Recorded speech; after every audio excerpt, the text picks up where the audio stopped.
Regresamos, amable auditorio, a este es su programa Foro Potosino.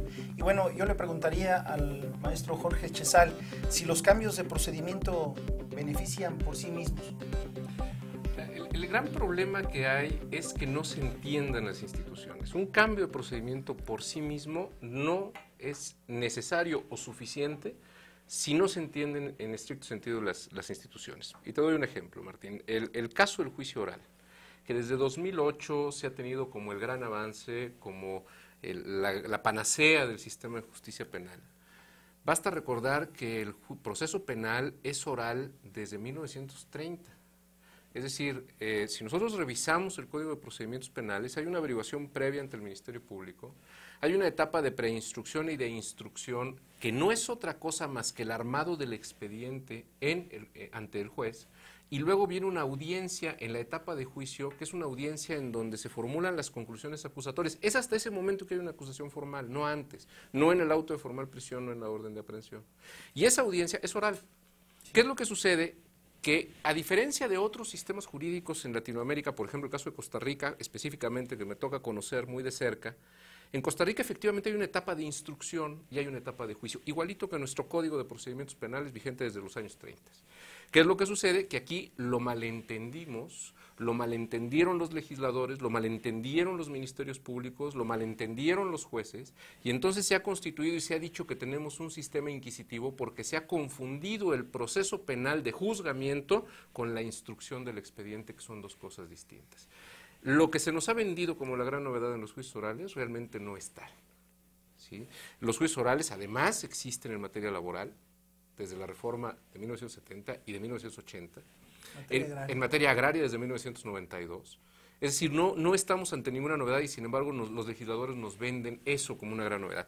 Por eso yo no creo que el procedimiento en sí mismo traiga como consecuencia el cambio, sino que el cambio tiene que ser un cambio de sistema, de concepto, completo.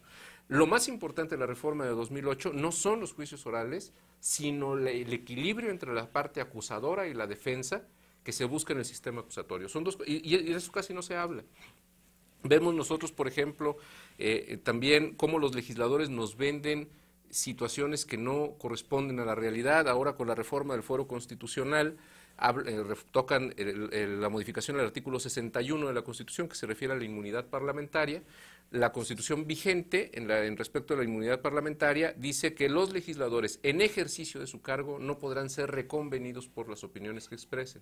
Y ahora la reforma dice, los legisladores durante el tiempo de su encargo no podrán ser reconvenidos ni juzgados jamás por las opiniones que expresen. En el momento que cambian esa palabra, puede un legislador, aunque no esté en ejercicio de su cargo, decir lo que le dé la gana y ya no va a haber forma de poderlo juzgar, frente al riesgo que sí tienen periodistas, opinadores, articulistas, escritores y ciudadanos en general de tener que hacerse responsables de lo que digan. Y sin embargo, los legisladores salen y nos dicen que nos están regalando al pueblo mexicano la igualdad de todos los mexicanos porque ellos están quitando inmunidades. Entonces lo cierto es que nos venden este tipo de situaciones y ya nada más para concluir el comentario, Ernesto hacía referencia a la reforma a la ley de amparo, también muchas de las veces nos venden reformas que ni siquiera se dan cuenta de lo que están haciendo. Ernesto mencionaba que en la reforma a la ley de amparo están quitando la suspensión tratándose y dicen concesionarios de bienes de la nación. No procede la suspensión cuando en el juicio de amparo se trate sobre concesiones de bienes de la nación. Y los legisladores salen y nos hablan de Televisa, nos hablan de Telmex, nos hablan de Telcel, nos hablan de las grandes empresas de telecomunicación. Se les olvida que también son concesionarios de bienes nacionales, los ejidatarios que tienen concesiones de aguas o que tienen concesiones pesqueras en las playas, los pescadores, o concesiones de pesca, o las cooperativas que tienen también concesiones del gobierno federal sobre bienes de la nación que no van a tener el derecho de protección de la suspensión. Y eso los legisladores no lo han pensado todavía. Más aún, yo quiero reiterar que yo entiendo dos cosas perfectamente bien, porque pues, es histórico. Las reformas al sistema jurídico mexicano, desde que México es México, por lo general, con raras excepciones, se han hecho al gusto y al contentillo del grupo en turno en el poder. Y en esta ocasión no creo que sea una cosa excepcional en ese sentido, que esté fuera de esa regla genérica. De tal suerte que se legisla para favorecer intereses de grupo circunstancialmente, y eso es un gravísimo error. Así un país no se puede desarrollar. Por eso yo señalaba que un sistema jurídico debe ser permanente, de largo aliento, y tener reformas pues allá cada 50 años y de acuerdo a necesidades imperiosas determinadas para beneficio popular, no para beneficio de un grupo en lo particular. Más aún, ahorita que señalaba Jorge lo de los bienes nacionales, pues en efecto las minas que están concesionadas pues son bienes nacionales, pero además de que se legisla para solo grupos durante un tiempo determinado. Yo recuerdo que la historia de Benito Juárez, cuando emitió la ley de desamortización de los bienes del clero, pues los puso a subasta. O sea, estuvo bien hecho, por supuesto. Sí, pero la operación, como siempre, para beneficiar a los grupos. Así como Salinas benefició a grupos privados en supuestas subastas y licitaciones de empresas públicas, pues con Benito Juárez los que se encargaron de rematar los bienes del clero, que eran cuantiosos, pues no sé, más de 200 millones de pesos de aquel tiempo, se vendieron y solo recaudaron, pues creo que ni 2 millones de pesos. O sea, ocurre exactamente lo mismo. En resumen, es correcto que haya un sistema jurídico, que haya leyes, que se reformen, sí, pero hay que ver los tiempos y muy importante, en beneficio de quién van a ser esas reformas. Todo acorde al tiempo y acorde a las necesidades y sobre todo conocer que los diputados, que los legisladores conozcan el antecedente de lo que están reformando. Claro, y sobre todo, Martín, porque estas reformas, las voy a decir pequeñas, que son las que hacen en general, gente ignorante, porque las reformas de fondo para beneficiar a grupos poderosos, pues lo hacen los perversos. Aquí se señalaba que ciertas reformas de procedimiento, sus resultados se van a ver hasta dentro de 2, 3 años o 4. Una cosa, yo no sé cuántos años, en cuántos años se vaya a ver.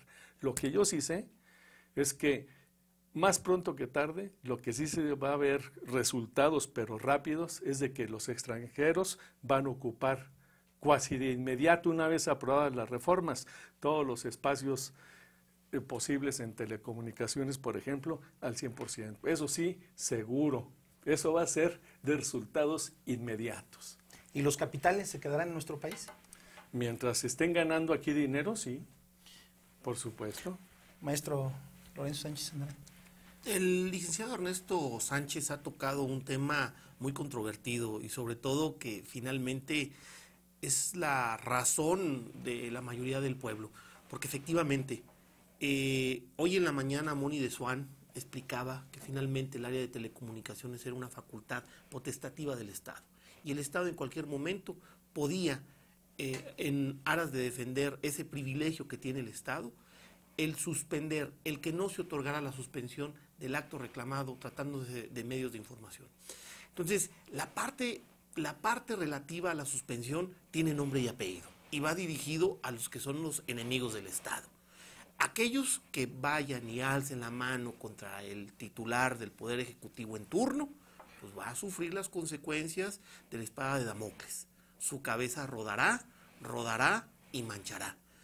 Y el juicio de garantías será inoperante, no tendrá ninguna trascendencia, porque finalmente, si el acto reclamado es consumado, pues se mueve la materia del amparo. Entonces, finalmente, pues ¿de qué sirve de que yo promueva el juicio de garantías?